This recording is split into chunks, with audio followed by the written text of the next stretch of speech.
I hospital. I hospital.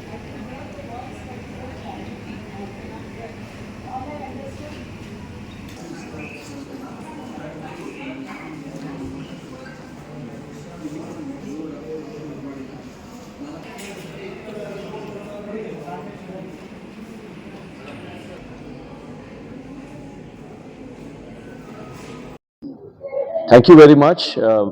I'm CEO of ClearMedi Healthcare. Extremely thankful to all of you who have joined us today in this momentous occasion. For the first time in Mysuru, we are starting the bone marrow transplant program. My thanks to my doctors who are sitting here with me, Dr. Avinash, who is a medical oncologist, and Dr. Sachin, who is a bone marrow transplant specialist. Starting of bone marrow transplant program in Mysuru is very important because all districts in and around Mysuru, all the patients used to go out of Mysuru. And bone marrow transplant is a very, very intensive clinical program for the patient and the attendants. And for them to have a bone marrow transplant in Mysuru itself, in ClearMedi Multi-Speciality Hospital, is a wonderful thing to them to happen. I also want to inform all of you that we are starting for the first time ClearMedi Institute of Comprehensive Oncology. It means a comprehensive cancer program, and Dr. Avinash, who's sitting next to me, will be the chairperson for that program. That means that we will having under one roof surgical oncology, radiation oncology, medical oncology, hemato-oncology, and nuclear medicine in our hospitals. It's a wonderful day for us, and I once more thank all of you for joining us today. Thank you so much.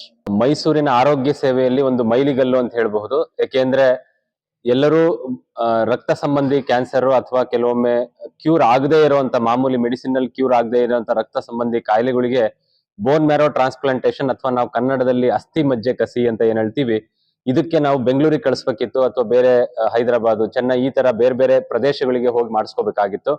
But ಇವತ್ತಿನ ದಿನ ನಾವೆಲ್ಲರೂ ಹೆಮ್ಮೆ ಪಡುವಾದಂತ ವಿಷಯ ಏನಪ್ಪಾ ಅಂತ ಹೇಳಿದ್ರೆ, ಆ ಒಂದು ಸೌಲಭ್ಯ ನಮ್ಮಲ್ಲೇ ನಮ್ಮ ಮೈಸೂರಿನಲ್ಲೇ ಇವತ್ತಿಂದ ಅವೈಲಬಲ್ ಇದೆ. ಇದಕ್ಕೆ ನಮ್ಮ ಕ್ಲಿಯರ್ಮೆಡಿ ಸಿಇಒ ಆದಂತ ಡಾಕ್ಟರ್ ನವನೀತ್ ಬಾಲಿ ಅವರ ಒಂದು ದೂರದೃಷ್ಟಿತ್ವದಿಂದ ಇದನ್ನ ನಾವು ಇವತ್ತು ಶುರು ಮಾಡಿದೀವಿ. ಇದಕ್ಕೆ ಒಬ್ರು ಗೈಡೆನ್ಸ್ ಆಗಿ, ಮಾರ್ಗದರ್ಶಕರಾಗಿ ನಮ್ಮ ಜೊತೆ ಡಾಕ್ಟರ್ ಸಚಿನ್ ಜಾಧವ್ ಅವರು, BMT ಫಿಸಿಷಿಯನ್.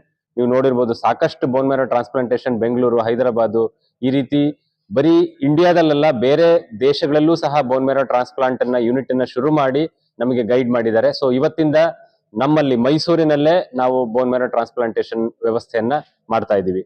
ಸೊ ಈಗಿನ ಡಾಕ್ಟರ್ ನವನೀತ್ ಬಾಲಿ ಸರ್ ಹೇಳಿದ ಹಾಗೆ ಮೈಸೂರಿನಲ್ಲಿ ಒಂದು ಕಾಂಪ್ರಹೆನ್ಸಿವ್ ಆಂಕಾಲಜಿ ಸೆಂಟರ್ ಅಂತ ಇತ್ತು ಅಂತ ಅಂದ್ಕೊಂಡಿದ್ವಿ, ಬಟ್ ಅಲ್ಲ. ಯಾಕಂದ್ರೆ ಕಾಂಪ್ರಹೆನ್ಸಿವ್ ಆಂಕಾಲಜಿ ಅಂತಂದ್ರೆ ಆಂಕಾಲಜಿ ಕ್ಯಾನ್ಸರ್ಗೆ ಸಂಬಂಧಪಟ್ಟಿದ್ದ ಎಲ್ಲಾ ಚಿಕಿತ್ಸೆಗಳು ಒಂದೇ ಸೂರಿನಡಿ ಸಿಗಬೇಕಾಗುತ್ತೆ. ಅದಕ್ಕೆ medical oncology, radiation oncology, surgical oncology, nuclear medicine, ಇದ್ರ ಜೊತೆಗೆ ಬೋನ್ ಮ್ಯಾರೋ ಟ್ರಾನ್ಸ್ಪ್ಲಾಂಟೇಶನ್ ಮಾತ್ರ ಇದ್ದಿಲ್ಲ ಮೈಸೂರಿನಲ್ಲಿ. ಸೊ ಬೋನ್ ಮ್ಯಾರೋ ಟ್ರಾನ್ಸ್ಪ್ಲಾಂಟೇಶನ್ ಸೇರ್ಕೊಂಡಾಗ ನಮಗೆ ಕಂಪ್ಲೀಟ್ ಕಾಂಪ್ರಹೆನ್ಸಿವ್ ಆಂಕಾಲಜಿ ಆಗುತ್ತೆ.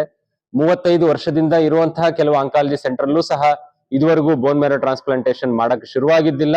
ಸೊ ನಮ್ಮ ಮೈಸೂರಿನ ಜನಗಳಿಗೆ, ಸುತ್ತಮುತ್ತಲಿನ ಜನಗಳಿಗೆ ಒಂದು ವರದಾನ ಆಗಲಿದೆ ಅಂತ ನಾನು ಇವತ್ತು ಭಾವಿಸ್ತಾ ಇದ್ದೀನಿ. ಎಸ್, ಆಕ್ಚುಲಿ ಇವತ್ತು ಇನಾಗ್ರೇಷನ್ ನಲ್ಲಿ ಡಾಕ್ಟರ್ ಅರ್ಪಿತ್ ಬಂದಿದ್ರು. ಅವರು ಆರೋಗ್ಯ ಕರ್ನಾಟಕದ ಒಂದು ರೀಜನಲ್ ಹೆಡ್. ಅವರು ಹೇಳ್ತಾ ಇದ್ದಾರೆ, ನಮ್ಮ ಈ ಬೋನ್ ಮ್ಯಾರೋ ಟ್ರಾನ್ಸ್ಪ್ಲಾಂಟೇಶನ್ಗೂ ಸಹ ಈ ಆರೋಗ್ಯ ಕರ್ನಾಟಕ ಇರಬಹುದು ಅಥವಾ ಬೇರೆ ಯಾವುದೇ ಗೌರ್ಮೆಂಟಿನ ಸೌಲಭ್ಯಗಳನ್ನ ಒದಗಿಸ್ಕೊಡ್ಲಿಕ್ಕೆ ಅವರು ತಯಾರಿದ್ದಾರೆ. ಇನ್ನೂ ಒಂದು ನೀವು ಕೇಳಿದ ಸರ್ಕಾರ ಸೌಲಭ್ಯ ಅಂದ ತಕ್ಷಣ ನಮಗೆ ಬೇರೆ ESI ಇದೆ, ಆರೋಗ್ಯ ಭಾಗ್ಯ ಯೋಜನೆ ಇದೆ, ಇವೆಲ್ಲರೂ ಇದು ನಮ್ಮ ಬೋನ್ ಮ್ಯಾರೋ ಟ್ರಾನ್ಸ್ಪ್ಲಾಂಟೇಶನ್ ಕವರ್ ಆಗುತ್ತೆ. ಶೀಘ್ರದಲ್ಲೇ ನಮ್ಮ ಒಂದು ಇದಕ್ಕೆ ಎಷ್ಟು ವೆಚ್ಚ ಆಗಬಹುದು, ಬೆಂಗಳೂರಿಗಿಂತ ಡೆಫಿನೆಟ್ಲಿ ನಾವು ಅದನ್ನ ವೆಚ್ಚವನ್ನ ಕಡಿಮೆ ಮಾಡಿ ಪೇಷಂಟ್ಸ್ಗೆ ಅದನ್ನ ಬೆನಿಫಿಟ್ ಆಗಿ ಕೊಡ್ಲಿಕ್ಕೆ ಇಷ್ಟಪಡ್ತೀವಿ. ಯೂಶಲಿ ಬೋನ್ ಮ್ಯಾರೋ ಟ್ರಾನ್ಸ್ಪ್ಲಾಂಟೇಶನ್ ಮಾಡೋದು ನಾವು 2 ತರ ಕಾಯಿಲೆಗಳಿಗೆ. ಒಂದು ರಕ್ತ ಸಂಬಂಧಿ ಕ್ಯಾನ್ಸರ್ಗೆ, ಇನ್ನೊಂದು ರಕ್ತ ಸಂಬಂಧಿ ಕ್ಯಾನ್ಸರ್ ಅಲ್ಲದೆ ಇರೋ ಕೆಲವು ಕಾಯಿಲೆಗಳಿಗೆ. ರಕ್ತ ಸಂಬಂಧಿ ಕ್ಯಾನ್ಸರ್ ಅಲ್ಲಿ ಲಿಂಫೋಮಾ ಮತ್ತು ಮೈಲೋಮಾ ಅಂತ 2 ಕಾಮನ್ ಕಾಯಿಲೆಗಳು ಕಾಣಿಸ್ತವೆ. ಇದರಲ್ಲಿ ನಾವು ಬೋನ್ ಮ್ಯಾರೋ ಟ್ರಾನ್ಸ್ಪ್ಲಾಂಟೇಶನ್ ಅವ್ರದೇ ಶರೀರದಲ್ಲಿನ ಸ್ಟೆಮ್ ಸೆಲ್ ನ ಕಲೆಕ್ಟ್ ಮಾಡಿ ವಾಪಸ್ ಅವ್ರಿಗೆ ಕೊಡುವಂಥದ್ದು. ಇದಕ್ಕೆ ಆಟೋಲೋಗಸ್ ಬೋನ್ ಮ್ಯಾರೋ ಟ್ರಾನ್ಸ್ಪ್ಲಾಂಟೇಶನ್ ಅಂತೀವಿ. ಎರಡನೇದು ಅಲ್ಲೋಜೆನಿಕ್ ಬೋನ್ ಮ್ಯಾರೋ ಟ್ರಾನ್ಸ್ಪ್ಲಾಂಟೇಶನ್, ಅಂದ್ರೆ ಬೇರೆಯವ್ರದನ್ನ ಮ್ಯಾಚ್ ಮಾಡಿ ಅವರಿಗೆ ಟ್ರಾನ್ಸ್ಪ್ಲಾಂಟ್ ಮಾಡೋದು. ಇದು ರಕ್ತ ಸಂಬಂಧಿ cancer, blood cancer, especially acute myeloid leukaemia, acute lymphoid leukaemia, ಈ ತರ ಕೇಸಸ್ ಅಲ್ಲಿ ಮಾಡ್ತಾರೆ. ಇದು ಬಿಟ್ಟು ಇದ್ ಬಿಟ್ಟು ಇನ್ನೊಂದು ಮಾತು ಹೇಳ್ಬೇಕು ಅಂದ್ರೆ, ಮಕ್ಕಳಲ್ಲಿ ಕೆಲವು ಕ್ಯಾನ್ಸರ್ ಅಲ್ಲದೆ ಇರೋ ಕಾಯಿಲೆಗಳಿದಾವೆ. ಥೆಲಸೀಮಿಯಾ, ಎಪ್ಲಾಸ್ಟಿಕ್ ಅನಿಮಿಯಾ, ಕೆಲವು ಇಮ್ಯೂನ್ ಡಿಫಿಷಿಯನ್ಸಿ ಡಿಸಾರ್ಡರ್. ಇದರಲ್ಲಿ ಯಾವುದೇ ಟ್ರೀಟ್ಮೆಂಟ್ ಕ್ಯೂರ್ ಮಾಡ್ಲಿಕ್ಕೆ ಸಾಧ್ಯವಿಲ್ಲ. ಅದಕ್ಕೆ ಬೋನ್ ಮ್ಯಾರೋ ಟ್ರಾನ್ಸ್ಪ್ಲಾಂಟೇಶನ್ ಒಂದೇ ಕ್ಯೂರ್ ಮಾಡೋದು. ಸೊ ಇದಕ್ಕೂ ಸಹ ಬೋನ್ ಮ್ಯಾರೋ ಟ್ರಾನ್ಸ್ಪ್ಲಾಂಟೇಶನ್ ಹೆಲ್ಪ್ ಆಗುತ್ತೆ. ಯೂಶಲಿ ಬ್ಲಡ್ ಕ್ಯಾನ್ಸರ್ ಆಲ್ರೆಡಿ ನಮಗೆ ಸಾಕಷ್ಟು ತೊಂದರೆಗಳು ಕಾಣಿಸ್ಕೊಳ್ತಾ ಇದಾವೆ. ಈಗ ಉದಾಹರಣೆಗೆ ಫೀವರ್ ಇರಬಹುದು, ಅಥವಾ ಇಲ್ಲಿಂದ ಏನಾದ್ರು ಬ್ಲೀಡಿಂಗ್ ಇರಬಹುದು, ಅಥವಾ ಕೆಲವು ಗೆಡ್ಡೆಗಳು, ಲಿಂಫೋಮದಲ್ಲಿ ಗೆಡ್ಡೆಗಳು ಕಾಣಿಸ್ತವೆ. ಮೈಲೋಮಾ ಅಂತ ಕಾಯಿಲೆಯಲ್ಲಿ ನಮಗೆ ಬೋನ್ ಫ್ರಾಕ್ಚರ್ ಆಗಿ ಅಥವಾ ಸ್ಪೈನಲ್ ಫ್ರಾಕ್ಚರ್ ಆಗಿ ಬರ್ತಾರೆ, ಕಿಡ್ನಿ ಫೇಲ್ಯೂರ್ ಆಗಿ ಬರ್ತಾರೆ.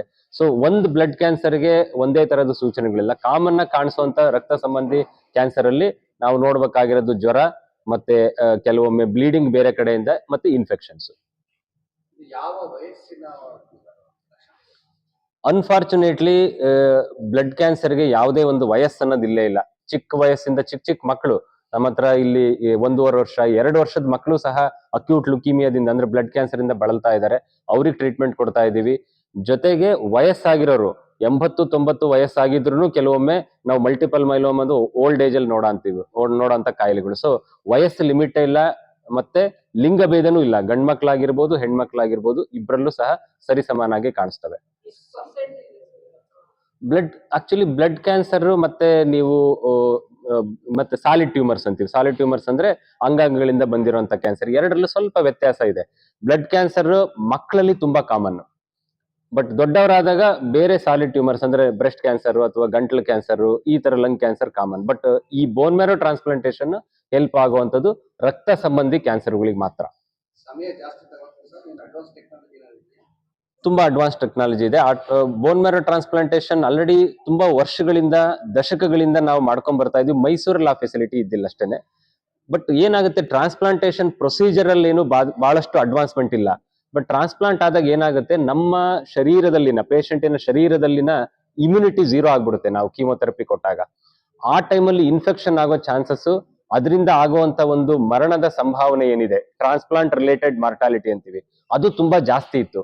ಈಗಿನ ಅಡ್ವಾನ್ಸ್ಮೆಂಟ್ಸ್ ಇಂದ, ಈಗಿನ ಹೊಸ ತರದ ಸಪೋರ್ಟಿವ್ ಕೇರ್ ಮೆಡಿಕೇಶನ್ಸ್ ಇಂದ ಆ ಟ್ರಾನ್ಸ್ಪ್ಲಾಂಟ್ ರಿಲೇಟೆಡ್ ಮಾರ್ಟಾಲಿಟಿ ಕಡಿಮೆ ಆದಾಗ ರಿಸಲ್ಟ್ ಆಟೋಮೆಟಿಕಲಿ ಚೆನ್ನಾಗಿ ಬಂದ್ಬಿಡುತ್ತೆ. ವೆಚ್ಚ ನಾನು ಹೇಳಿದಾಗೆ ನಾವು ಬೆಂಗಳೂರಲ್ಲಿ ಅಥವಾ ಬೇರೆ ಸಿಟಿಗಳಲ್ಲಿ ಕಂಪೇರ್ ಮಾಡಿದಾಗ ನಮ್ಮ ಮೈಸೂರಲ್ಲಿ ಡೆಫಿನೆಟ್ಲಿ ನಾವು ಕಡಿಮೆ ಮಾಡ್ಲಿಕ್ಕೆ ಪ್ರಯತ್ನ ಮಾಡ್ತೀವಿ. ನಾವೆಲ್ಲರೂ ಸೇರ್ಕೊಂಡು ಇಷ್ಟರಲ್ಲೇ ನಾವು ಒಂದು ಆಟೋಲಗಸ್ ಟ್ರಾನ್ಸ್ಪ್ಲಾಂಟಿಗೆ ಇಷ್ಟ ಆಗಬಹುದು, ಅಥವಾ ಅಲ್ಲೋಜೆನಿಕ್ ಟ್ರಾನ್ಸ್ಪ್ಲಾಂಟಿಗೆ ಇಷ್ಟ ಆಗಬಹುದು ಅಂತ ಒಂದು ಪ್ಯಾಕೇಜ್ ತರ ಮಾಡೋಣ ಅಂತ ಡಿಸೈಡ್ ಮಾಡಿದೀವಿ. ಮೈಸೂರು ಜಿಲ್ಲೆಯ ಏನ್ ಹೇಳಕ್ಕೆ ಇಷ್ಟಪಡ್ತೀರಾ? ಇನ್ಮೇಲೆ ಬೋನ್ ಮ್ಯಾರೋ ಟ್ರಾನ್ಸ್ಪ್ಲಾಂಟೇಶನ್ಗೆ ಬೆಂಗಳೂರಿಗೆ ಹೋಗೋ ಅವಶ್ಯಕತೆ ಇಲ್ಲ. ನಿಮ್ಮಲ್ಲೇ ನಮ್ಮ ಮೈಸೂರಿನಲ್ಲಿ ನಮ್ಮ ಕ್ಲಿಯರ್ ಮೆಡಿಯಲ್ಲಿ ಬೋನ್ ಮ್ಯಾರೋ ಟ್ರಾನ್ಸ್ಪ್ಲಾಂಟೇಶನ್ ವ್ಯವಸ್ಥೆ ಇದೆ.